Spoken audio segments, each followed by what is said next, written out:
Real Madrid are, without a shadow of doubt, one of, if not the best football clubs in the world. Real went through a bit of a drought period, but picked things back up at the end of this decade with the first Champions League three-peat in the current Champions League format. This team had the likes of Bale, Benzema, Modric, Sergio Ramos, and of course, the great Cristiano Ronaldo. But that is part of the problem, isn't it?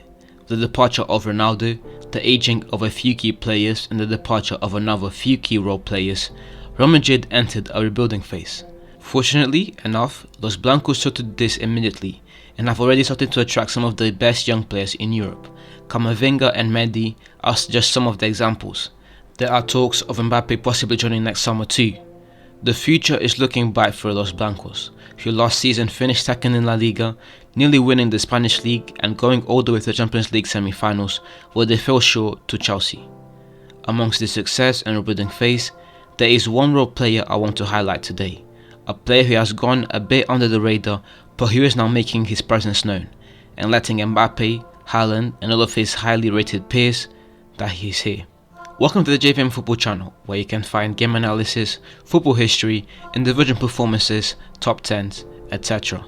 If you are interested and would like more football content like this, please subscribe to the channel.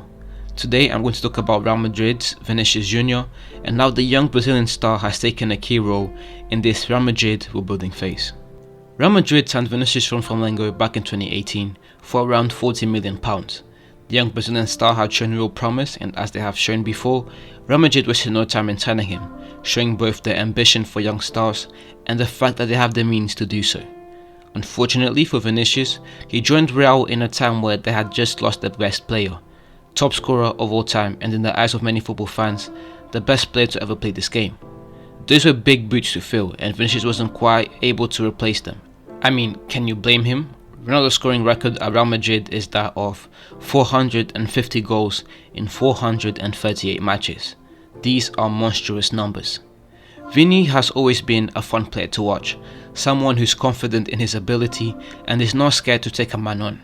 Vini is the type of player, at least used to be, that will dribble past the defender, head towards the box and then come back just to humiliate the defender once again. And this was not cutting it with Real Madrid fans. Real Madrid fans were used to titles, big performances and a lot of goals, and Vini was seen as someone who was wasting time. The big expectations around him did not help either. Haaland was the one that came to replace Ronaldo and his end product, but he was injured most of the time, so that responsibility fell upon Vinicius' shoulders again. Too much to ask for someone who was barely over 18. Vini struggled, he struggled a lot, but this struggle also came as a way for him to improve and to turn into the player that he is now. The 2019-2020 season, Vini registered 9 goal involvements in 38 games. The following campaign, last season, he registered 13 goal involvements in 49 games. These numbers aren't bad for a young player, especially one who isn't quite there in terms of finishing, but they are, the disgrace to Real Madrid's fans and the winning culture. These numbers do not translate a player who is playing for the best team in the world. That is why Vini got so much stick. Disclaimer, I don't want to be the guy that says, oh, I always believed in him and whatnot, but I have always believed in Vini and what he could produce for the team. When you look at him, you instantly see the key ingredients for a world-class player: confident, joyful, skillful, self-aware, and most important of all, hard-working. That is the next thing I want to talk about in this video: Vini's underrated work ethic. When thinking of athletes who go on to become legends, there are a few similarities. I'm going to use Kobe and Ronaldo. Both Kobe and Ronaldo were extremely talented, and I mean extremely talented.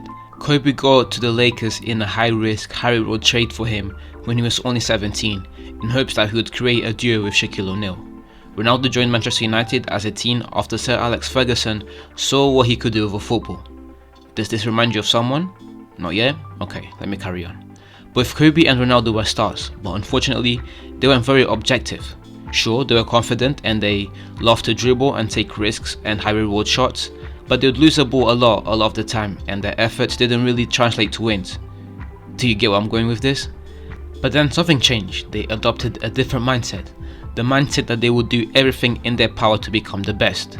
So they worked harder during the off-season, took better care of their health, became more clinical, and all of a sudden their efforts began to translate into meaningful wins. I used the example of two goats from different sports to show you that the great athletes often think alike. This is the same with Vinny. I am not comparing him to Ronaldo and Kobe in that way. It wouldn't be fair. But there are similarities in their work ethics. Vinny has taken excellent care of his training. He has been going above and beyond and is beginning to show on the pitch. As of today, Vinny has played 8 games and registered 8 goal involvements. He's one of the best players in Europe right now. His recent output has seen him create arguably the best partnership in Europe with Karim Benzema. I pick Atleti as my favourite to win the La Liga, but I think I have to revise that choice. The way Vinicius and Benzema have been playing, there is no one in Spain that is going to be able to stop them. Thank you very much for watching the video until the end. If you enjoyed the video, please leave a like and subscribe to the channel for more game analysis, football history, individual performances, top 10s, etc. This is the beginning of something special and it would mean the world to me if you subscribed and help me to grow this channel.